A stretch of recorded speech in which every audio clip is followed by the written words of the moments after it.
है। Good morning, सुप्रभात, जय हिंद, वंदे मातरम। स्वागत है सबका सत्य केतु की ऑनलाइन लाइव क्लासेस के प्लेटफॉर्म पे। हम लोग टेस्ट पेपर सॉल्यूशन कर रहे थे, इसी श्रृंखला को आगे बढ़ाते हैं बच्चों, और आज टेस्ट संख्या जो 16 है उसका सॉल्यूशन करते हैं। ठीक है, चलिए शुरुआत करते हैं पहले प्रश्न से। सूत्र ही पूछा है, प्रथम n प्राकृत संख्याओं के घनों का योग। घनों का योग क्या होता है? घन मतलब होता है, प्राकृत संख्या कहाँ शुरू होती है? 1 से। 1 का घन प्लस 2 का घन प्लस 3 का घन plus dash dash dash n का घन बराबर होता है n इंटू n प्लस 1/2 का स्क्वायर।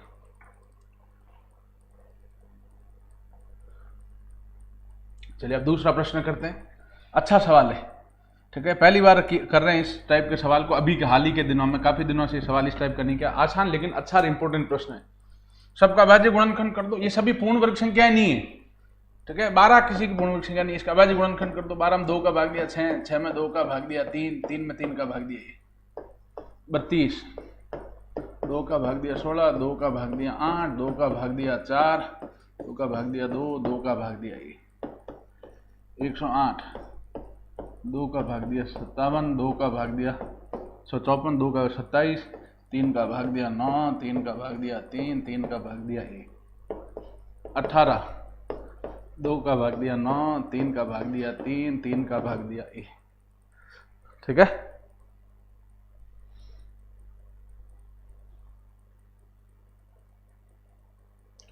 इन सबको यहां लिख दो।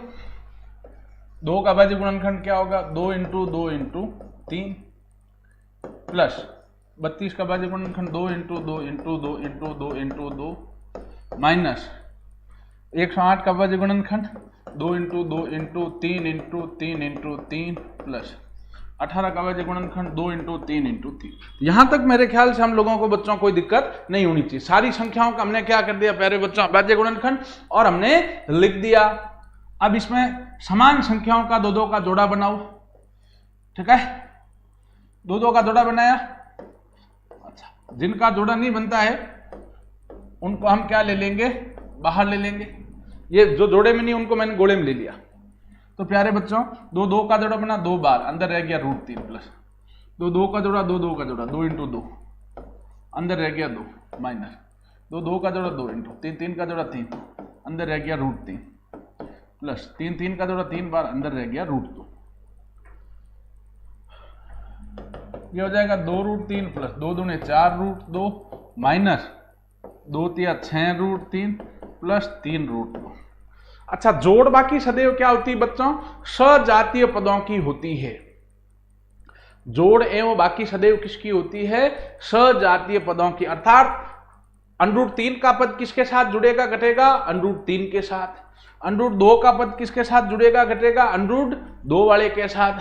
ठीक है, तो चलिए करते हैं इसको। ये √3, ये √3, तो पहले √3 वाले पद में ले लेता हूं। 2√3 माइनस 6√3 प्लस 4√2 प्लस 3√2। अब 6√3 माइनस का है, 6 मांग रहा है, प्लस का 2√3, 2 दे दिया, मांगेगा कितना? 4, तो 4√3 माइनस का प्लस ये 4 3 7, 7√3। ये आपका आंसर आ गया। ठीक है, चलिए नेक्स्ट आगे बढ़ते हैं भैया। इनका मशब पूछा है। ठीक है, सबसे पहले तो इनका भाज्य गुणनखंड लिख दो। 28 का भाज्य गुणनखंड है 2 इंटू 2 इंटू 7 इंटू x की घात 5 है ये, इंटू y की घात 2 है ये, इंटू z की घात 3 है ये। इसका 2 इंटू 3 इंटू 7 इंटू x की घात 3 इंटू y की घात 4 इंटू z की घात 7, ये लिख दिया हमने। अब हम बात करते हैं मशप की। मशप सदैव संख्याओं से कैसा होता है बच्चों? याद रखें, छोटा। लसप तो बड़ा होता है, लेकिन मशप संख्याओं से कैसा होता है भैया? छोटा होता है। छोटा होता है तो कम से कम कितनी बार आया वो लेते हैं। 2 इसमें 2 बार है, इसमें 1 बार, तो कम से कम कितनी बार? 1 बार। 7 इसमें 1 बार, इसमें 7 1 बार, कम से कम 1 बार। 3 इसमें 1 बार है, इसमें नहीं है, मतलब 0 बार, तो कम से कम 0 बार, मतलब लेने की आवश्यकता नहीं है। इंटू x इसमें 5 बार x की घात 5 है, यहाँ x की घात 3, कम से कम 3 बार x की घात 3 इंटू y की घात यहाँ 2, y की घात 4, कम से कम y की घात 2 इंटू z की घात 3 है, यहाँ z की घात 7 है, कम से कम z की घात 3, 7 दूनी 14, x की घात 3, y की घात 2, z की घात 3। ये आंसर हो गया भैया आपके, ठीक है।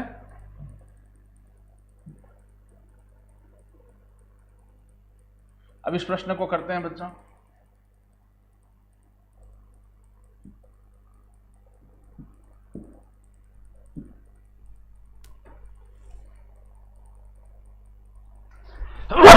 सॉरी, ये वर्गमूल है, घनमूल है। वर्गमूल या घनमूल कैसे करते हैं दशमलव संख्याओं को? पहले पॉइंटों को भूल जाओ, साधारण संख्या का वर्गमूल है वर्गमूल, घनमूल है घनमूल लिख दो। 576 का वर्गमूल हम सभी जानते हैं 24। अब पॉइंट के बाद कितने अंक है? 4। ये वर्गमूल है, केवल अंडर रूट का चिन्ह है तो वर्गमूल, इसमें 2 का भाग, वर्गमूल होता है 2 का भाग देते हैं। दशमलव के बाद कितने अंक है? दशमलव के बाद जो अंक है उसमें वर्गमूल है 2 का भाग, 2 आया, इकाई अंक से 2 अंक बाद पॉइंट लगाया। और घनमूल होता है 3 का भाग 8, ये ऊपर 3 लिखा है घनमूल, 8 का घनमूल 2, यहाँ पॉइंट के बाद 3 अंक है, इसमें 3 का भाग देंगे 1 आया, इकाई अंक से 1 अंक बाद। अब इसको गुणा कर दोगे, अब इन दोनों का जब गुणा करोगे आप तो 24 दूना 48, फिर पॉइंट के बाद यहाँ 2 अंक है, यहाँ पॉइंट के बाद 1 अंक है, तो टोटल कितने अंक आएंगे बच्चों? 3 अंक बाद। कितने अंक बाद आएंगे? 3 अंक बाद। तो 48 में 1 अंक 8 है, दूसरा अंक 4 ही है, ये तीसरा अंक 0 लगाएंगे। अंक नहीं होता है क्या लेते हैं? 0। 3 अंक हो गए, अब यहाँ पॉइंट, फिर 0, ठीक है। ये आपका आंसर आ गया भैया।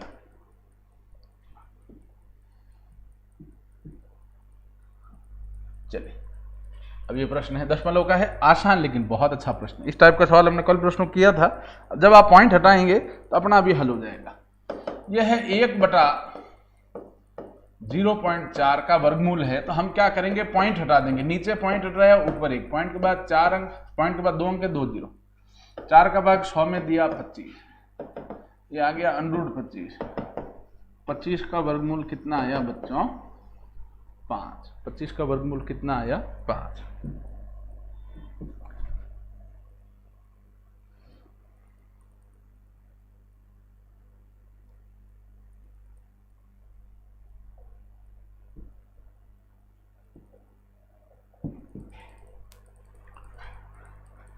पांच बच्चों की औसत उम्र 16 साल है, तो भैया 5 बच्चों की कुल उम्र, 5 बच्चों की कुल उम्र है 16 × 5 80 वर्ष। ये समीकरण 1 है। कह रहे यदि 22 साल का एक लड़का और आ जाए तो कुल लड़कों की औसत उम्र, तो 5 लड़के पहले थे ही थे, प्लस एक नया लड़का आ गया, कि कुल उम्र क्या हो जाएगी बच्चों? यदि 22 साल का लड़का और चलाता है, लड़कों की औसत उम्र पूछी कि औसत उम्र कितनी होगी बच्चों? औसत क्या होता है? राशियों का योग बटे राशियों की संख्या। 5 बच्चों की उम्र तो है 80, छठा जो नया बच्चा है उसकी उम्र 22, तो 80 + 22 बटे राशियों की संख्या हम 5 लेंगे या 5 + 1, 5 + 1 लेंगे बच्चों, 102 बटे 6, 17 वर्ष।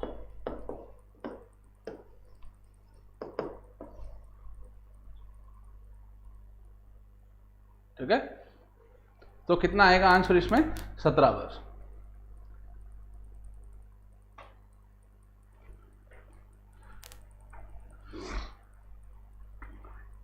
चलिए, अब हम इससे आगे बढ़ते हैं भैया। अगला प्रश्न लेते हैं, प्रतिशत में बदलने का प्रश्न है। प्रतिशत में बदलना है तो सदैव किससे गुणा करना है? 100 से।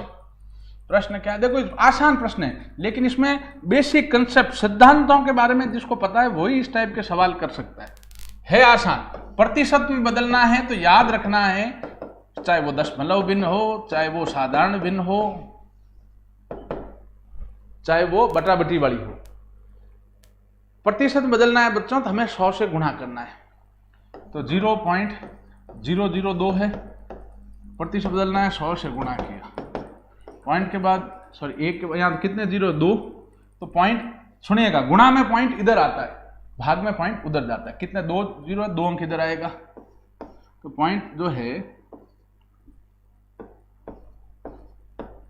यहां था, यहां से 2 अंक आएगा भैया, 2 अंक मतलब कहां आ जाएगा, यहां, अर्थात आंसर क्या आ जाएगा 0.2।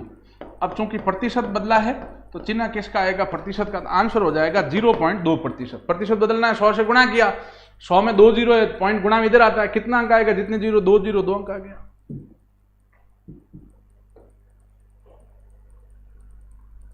अगला प्रश्न करते हैं भैया।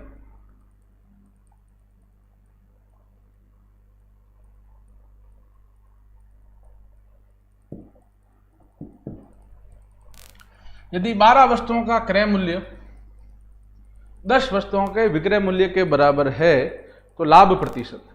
इसमें देखो ये बराबर दे रखा है, इसमें मैं ट्रिक बता रहा हूं वो याद रखें, ट्रिक है, इसमें कोई दिमाग नहीं लगाना है, ट्रिक को हमें रटना है, समझना है कि इस टाइप का सवाल है तो सर ने ऐसा बताया हमें वैसा करना है, तो सीधा ध्यान दें। क्रय मूल्य जैसे दिया हुआ वो बराबर के इधर वाली संख्या, 12 वस्तुओं का क्रय मूल्य बराबर है, मतलब इतने के बराबर, तो बराबर का चिन्ह लगाया, क्रय मूल्य इधर वाली संख्या मान लो और जो विक्रय मूल्य है वो उधर वाली संख्या मान लो। ये ट्रिक है, इसमें कोई लॉजिक नहीं लगाना है सर ऐसा क्यों माना, ये ऐसा इसलिए माना कि इस ढंग से करेंगे तो उत्तर अपने बहुत जल्द आ जाएगा। इधर वाला मूल्य उधर वाला मान लो, उधर वाला मूल्य इधर वाला मान लो, तो प्यारे बच्चों क्रय मूल्य अपना निकल के कितना आ गया 10 रुपए, विक्रय मूल्य कितना आया बच्चों 12 रुपए। अब आप बताएं 10 रुपए में कोई चीज खरीद रहे हैं और 12 में बेच रहे हैं तो लाभ होगा या हानि होगा, लाभ, क्रय मतलब खरीदना, विक्रय मतलब बेचना। 10 में खरीदा 12 में बेचा तो कहीं वही बेटा नफा हुई, तो लाभ क्या होगा विक्रय मूल्य माइनस क्रय मूल्य, 12 माइनस 10, लाभ कितने रुपए होगा 2 रुपए।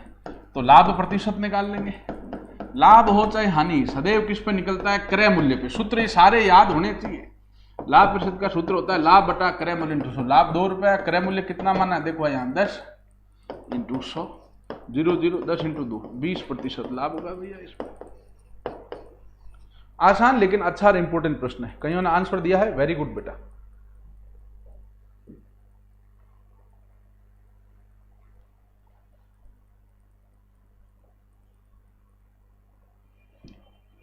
समय और चाल का रेलगाड़ी का प्रश्न है बच्चों, इसको करें एक बार, इस टाइप के सवाल कराएं। दूरी हमेशा मीटर में होगी, दूरी 1 होता है तो 1 लेते हैं, 2 है तो दोनों की जोड़। चालें अगर 1 है तो 1 लेते हैं, 2 है तो सापेक्ष चाल लेते हैं, अगर विपरीत दिशा में तो जोड़ते हैं, समान दिशा में है तो घटाते हैं।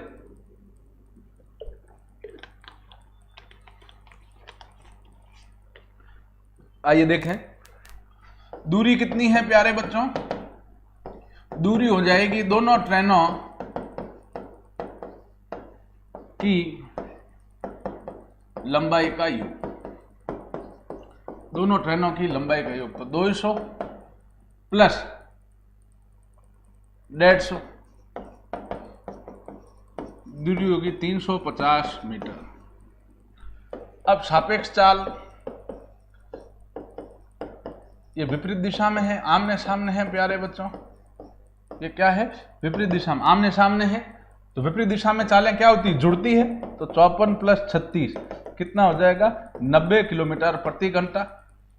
अब ये चाल किलोमीटर प्रति घंटे में, दूरी मीटर में, हर बार हम रेलगाड़ी के सवाल में चाल को किससे गुणा करते हैं 5/18 से, ताकि वो किस में बदल जाता है मीटर प्रति सेकंड, 18 कम 18 18.90, 5 25 मीटर प्रति सेकंड। ठीक है टाबरा, अब अपने पास दूरी है और चाल है, समय पूछा है, समय बराबर क्या होता है दूरी बटा चाल, दूरी कितनी बेटा 350 बटा चाल कितनी है 25, 25 कम 25 10 14 सेकंड।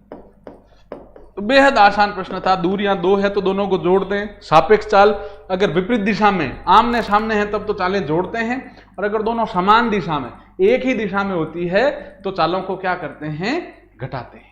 ठीक है 14 सेकंड आंसर, वेरी गुड, कई बच्चों ने आंसर दिया इसका, शाबाश। कॉट 60 सीधा थीटा वाली टेबल बहुत इंपॉर्टेंट है, मैं आप लोगों से कई बार गुजारिश कर चुका हूं, सूत्र वगैरह जो है वो टेलीग्राम चैनल से नहीं जुड़े तो जुड़े, उस पर खूब डेली सूत्र भेजे जा रहे हैं, उन सूत्रों को 3-4 पेज सूत्रों के वो जरूर रटें आप, कॉट 60, कॉट 60 किसका उल्टा होता है? टेन 60, टेन 60 होता है √3, तो उसका उल्टा कॉट 60 होगा 1/√3।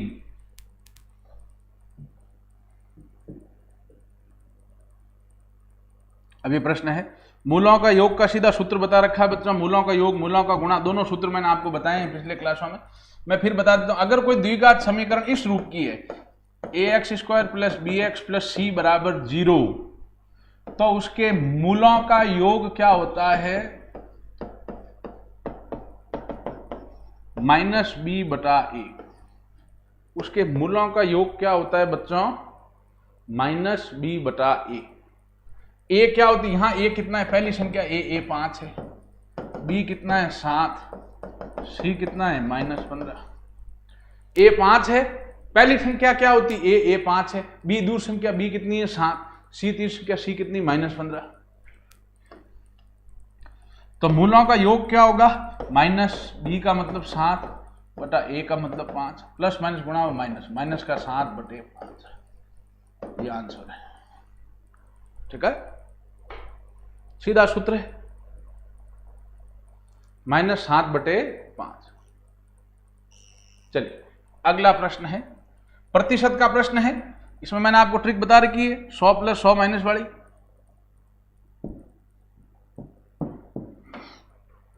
कह रहे वर्गाकार खेत की भुजा में 20% की वृद्धि करने पर क्षेत्रफल में कितने प्रतिशत की वृद्धि होगी?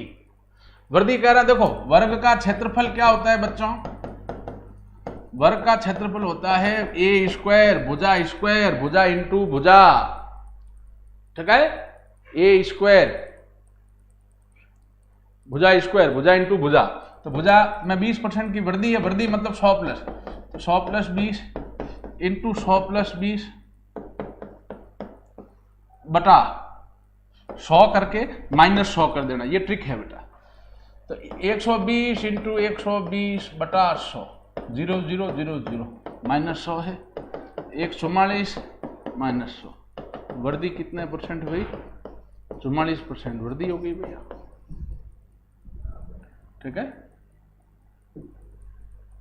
चलिए अब हम लोग आगे चलते हैं भैया। बिल्कुल सही जवाब 44%। कई बच्चों ने आंसर दिया बेटा, शाबाश।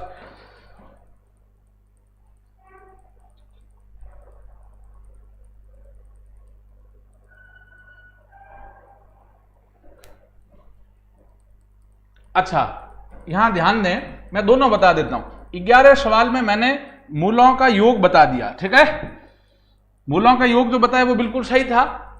इसी में अगर मूलों का गुणा पूछता है, मैंने मूलों का योग बताया, अगर मूलों का गुणा पूछता है तो दूसरा सूत्र भी आप लोगों को पहले बता रखा, फिर बता देता हूं।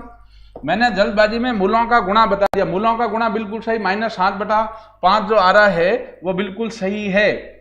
अगर ये द्विघात समीकरण है तो मूलों का योग तो वो सही था, मूलों का अगर गुणा पूछता है तो ये सूत्र भी आप याद रखें। ये सूत्र आपको कई बार सीधे पूछ लेते हैं, कई बार इस पे सवाल पूछ लेते हैं इस तरीके से। तो इसमें क्या करेंगे? a कितना है? 5, b कितना है? 7, c कितना है? -15। ठीक है, तो मूलों का गुणा है c/a, c कितना है? -15 बटा a कितना है? 5 बराबर आंसर कितना आएगा? -3, +3 नहीं आएगा, आंसर इसमें कितना आएगा? -3। ठीक है बेटा, तो मूलों का योग जो है वो मैंने बताया था पहले, मूलों का योग का सूत्र भी इंपॉर्टेंट है, -b/a, वो -7/5 आया था। और मूलों का अगर गुणा पूछता है तो c/a, ये सूत्र कई बार सीधा पूछा जाता है, इनको याद रखें। और अगर ये करें तो -3 आएगा। तो हमने दोनों एक बार देख लिए। ठीक है, चलिए अब हम आगे चलते हैं। 12वां खैर हो ही गया। 13वां प्रश्न, अनुपात समानुपात के, तो आसान प्रश्न है, सीधा x और y का मान रखना है इसमें। ये सवाल करके इसका मान बताएं भैया। x अनुपात y बराबर है 2:3, तो हमें मान पूछा है इसका 3x + 2y। अनुपात है तो इसको बटे में लिख दो, 3x + 2y बटे 4x - y में। अनुपात इसको बटे में लिख दें, या सीधा मानो ना आप, x अनुपात y, x कितना मान लो? पहला x 2 मान लो और y कितना मान लो? 3। ये ट्रिक याद रखें, x की जगह 2 लिख दें इसमें, और y की जगह इसमें कितना लिख दें? 3। अनुपात है, अनुपात को बटे में लिख सकते हैं। x की जगह 2 लिखो, y की जगह 3 लिखो भैया। 3 का 3 x जगह 2 प्लस 2 का 2 y की जगह 3 बटा 4 का 4 x जगह 2 माइनस 3 6 प्लस 6 बटा 8 माइनस 3 12 बटे 5। अनुपात में लिखोगे, अनुपात कहें चाहे बटा कहें एक ही बात है। आंसर कितना आ जाएगा प्यारे बच्चों आपके 12:5। ठीक है, चलिए अब हम लोग आगे बढ़ते हैं भैया। कई बच्चों ने आंसर दिया इसका 12:5 बिल्कुल सही। अब अगला प्रश्न करते हैं बच्चों। कौन सी राशि, मतलब क्या पूछा है, मूलधन,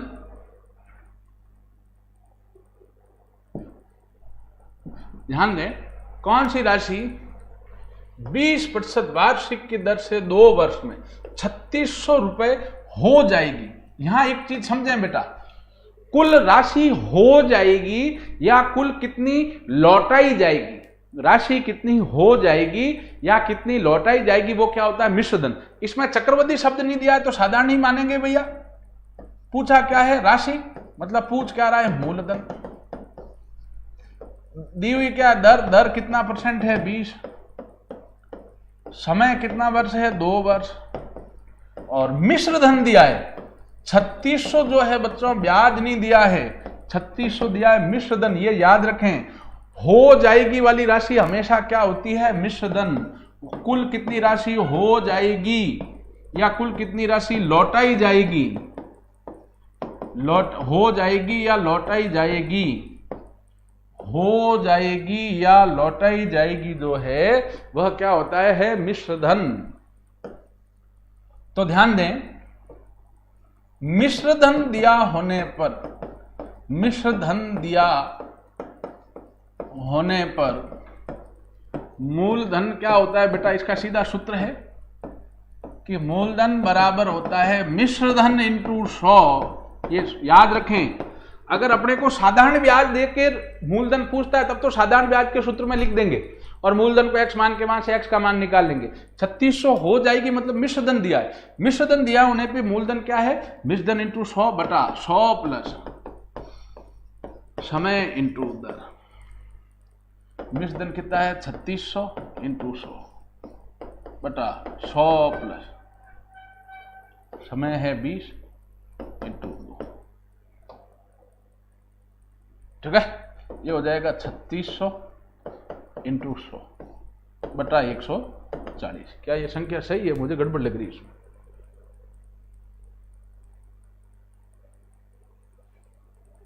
कौन सी राशि 20% 2 वर्ष में,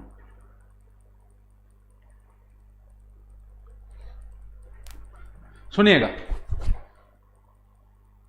इसमें ये जो संख्या है ये करेक्ट कब आती है, इसमें पॉइंटों में मान आएगा, उससे बचने के लिए हम क्या करते हैं, इसको चेंज करते हैं। 1 मिनट रुपए, है ना। अगर हम इसको मान लेते हैं, मान लो 2800 हो जाएगा, हम इसको 2800 समझ के कर लेते हैं। मैं इसको काट लेता हूं, मिश्रधन मान लो कितना कह रहा है 2800। ये इसलिए कह रहा हूं भाई कट के अपना सही आए, हालांकि इसमें भी निकालोगे तो पॉइंटों में उत्तर आएगा, लेकिन एग्जाम में कभी भी पॉइंटों वाले सवाल आपके नहीं आएंगे, सीधे कट कटा के उत्तर आने वाले आएंगे। तो ये प्रश्न में 3600 अगर काट के 2800 ले लें, क्यों ले रहे हैं कि भैया कट जाए, क्योंकि पॉइंटों वाले सवाल हमें ज्यादा देगा नहीं वो। तो 0 से 0 कटा, 14 भाग इसमें दिया, 2 बार 2 जी, ये कितना आया 2000 रुपए। ठीक है, ये ध्यान दें। अच्छा यहां पे भी लिख देता हूं मैं 2800। ठीक है, 2800 मैंने इसलिए हटाए हैं बेटा कि यहां पॉइंटों में आएगा, खामखा हमें पॉइंटों की रामायण करनी पड़ेगी, उसमें जोड़बागी करना पड़ेगा, इतना लंबा हमें करने की जरूरत नहीं। हमें तो एक आइडिया समझना है, सूत्र समझना है। सूत्र क्या होता है, मिश्रधन दिया होने पे मूलधन क्या होता है बेटा, मूलधन होता है मिश्रधन इंटू 100 बटा 100 प्लस समय इंटू दर। तो मिश्रधन 2800 इंटू 100 बटा 100 प्लस समय 20, अपना 2 वर्ष, दर 20% हल किया, 2000 रुपए आ गया, इसलिए 2800 लिया। ठीक है, नेक्स्ट चलते हैं प्यारे बच्चों। अगला प्रश्न, 40 के पूरक व संपूरक कोणों का योग। अच्छा प्रश्न है, आसान लेकिन देखो अच्छा प्रश्न है। ठीक है, बढ़िया प्रश्न है। पूरक जो है, पूरक मतलब होता है जिनका योग कितने डिग्री हो, 90 डिग्री। और संपूरक कोण किसको कहते हैं बेटा, जिनका योग कितना हो 180 डिग्री। तो 40 का पूरक कितने डिग्री होगा? 50। 40 का समपूरक कितना होगा? 140। दोनों का योग पूछा है तो 140 प्लस 50 190। ठीक है।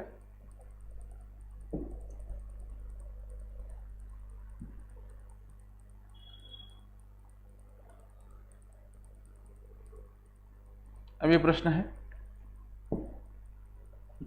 पीछे से अगर देखें तो ये समझ में आ रहा है ये क्या कर रहा है, 8 की वर्ग संख्या में से 1 घटाया है इसमें, लेकिन क्या क्या 7 की वर्ग संख्या प्लस 1, मतलब एक बार वर्ग संख्या में जोड़ रहा है, एक बार वर्ग संख्या में 1 घटा रहा है। यहां जोड़ा है तो वापिस 6 की वर्ग संख्या में से 1 घटाया, यहां 5 की वर्ग संख्या में 1 जोड़ा, यहां 4 की वर्ग संख्या में से 1 घटाया, यहां 3 की वर्ग संख्या में 1 जोड़ा। अब मेरे ख्याल समझ में आ गया, 2 की वर्ग संख्या में से 1 घटाया और यहाँ 1 की वर्ग संख्या में 1 जोड़ा, एक बार घटा रहा है एक बार जोड़ रहा है वर्ग संख्या में।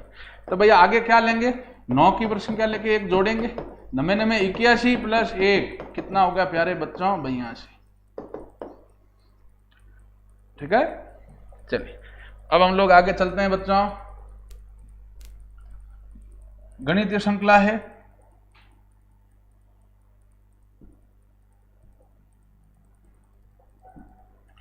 ओ कितने नंबर होता है? 15, टी होता है 20, वाई होता है 25, 5 जुड़ रहे हैं बच्चों, तो 25 में 5 जुड़ेगा कितना आएगा? 30। अब 30 तो अंग्रेजी वर्णमाला में वर्ण ही नहीं होते हैं बच्चों, तो वापिस क्या करते हैं? 27 मतलब वापिस टोटल वर्ण कितने होते हैं जेड तक? 26, तो 27 मतलब वापिस ए ले लेते हैं, 28 मतलब वापिस बी ले लेते हैं, 29 मतलब वापिस सी ले लेते हैं, 30 मतलब वापिस डी ले लेते हैं। भैया आंसर डी आ गया।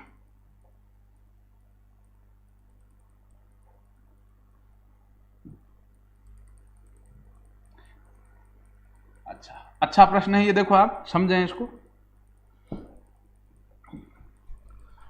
दिशा एवं दूरी का प्रश्न है भाई, ये उत्तर है, ये दक्षिण है, ये पूर्व है और ये पश्चिम है, चारों दिशाएं हैं बच्चा। कर यदि पूर्व को उत्तर कहा जाए, इसको पूर्व को क्या कहा गया? उत्तर। ये उत्तर है तो ये दिशा कौन सी होगी? दक्षिण। तो आप भारत का नक्शा सोचो, पूर्व को उत्तर कहा है, ये उत्तर है तो वो दक्षिण। भारत का नक्शा सोचो, ये कश्मीर उत्तर मतलब, दक्षिण मतलब वो तमिलनाडु, तो ये पश्चिम हो जाएगा बच्चों, और ये कौन सा हो जाएगा? पूर्व। भारत का नक्शा सोचना नहीं तो गड़बड़ करोगे। तो पश्चिम को क्या कहा जाएगा? तो पश्चिम को अब हम क्या कहेंगे बच्चों? पूर्व को तो क्या था, पश्चिम को हम क्या कहेंगे? दक्षिण। ये आपका आंसर। ठीक है। चलिए अब अगला प्रश्न करते हैं।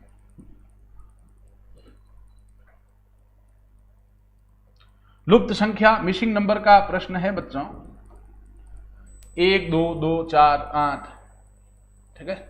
इसमें क्या कर रहा है भैया, ये इन दोनों को गुणा किया, 1 इंटू 2 तो 2 आया,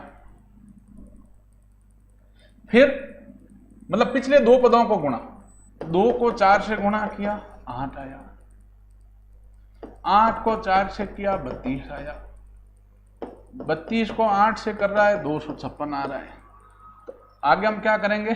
256 को किससे गुणा करेंगे? 32 से कर लो, 256 है, इसको 32 से हम लोग गुणा कर देंगे भैया।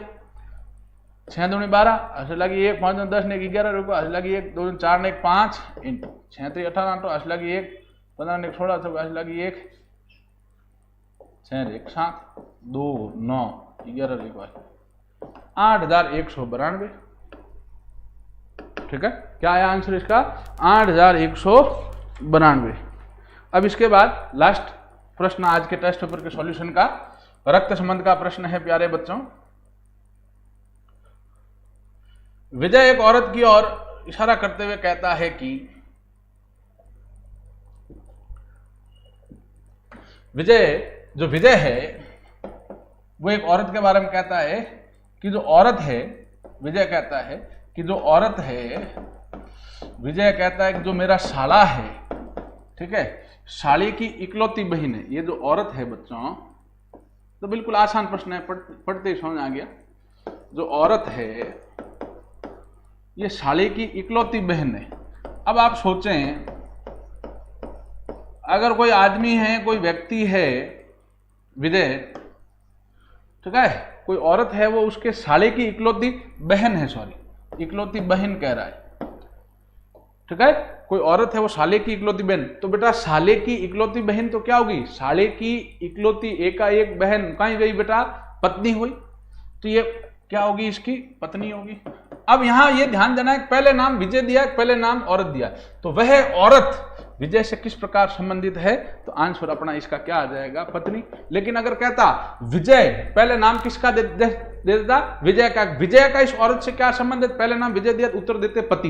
लेकिन हमें पूछा क्या, औरत का विजय से क्या संबंधित, पहले औरत का है, तो हम क्या आंसर देंगे, पत्नी, क्योंकि ये पति पत्नी तो है ही है। पहले जिसका नाम देता है उसी की चर्चा हम वाक्य में प्यारे बच्चों आगे करते हैं, ठीक है। चलिए इन सवालों को हल करें, सूत्रों को रटें।